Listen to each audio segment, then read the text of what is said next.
സുഹൃത്തുക്കളെ, ജവാദാണ്. ഞാൻ ഇപ്പോൾ പാലക്കാട് നമ്മളെ കവയിലാണുള്ളത്. ഡയറ്റിൻ്റെ ഷൂട്ടിന് വേണ്ടി വന്നതാണ്. അപ്പോൾ നമുക്ക് ജസ്റ്റ് ഒന്ന് കപ്പിൾസിനെ പരിചയപ്പെടാം. പിന്നെ എൻ്റെ കൂടെ നമ്മളെ സ്വന്തമായിട്ട് റഫർ ഫൈസലുണ്ട്. അപ്പോൾ അവരെ 3 പേരെ നമുക്ക് ജസ്റ്റ് ഒന്ന് പരിചയപ്പെട്ട് നമുക്ക് നമ്മളെ ഷൂട്ടിലേക്ക് പോകാം. അപ്പോൾ നമ്മളെ ഷൂട്ട് സ്റ്റാർട്ട് ചെയ്തിട്ടുണ്ട്.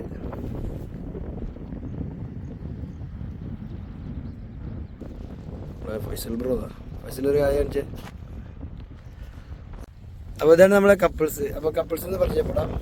ഹായ്, ഞാൻ ഷാഹിദ്.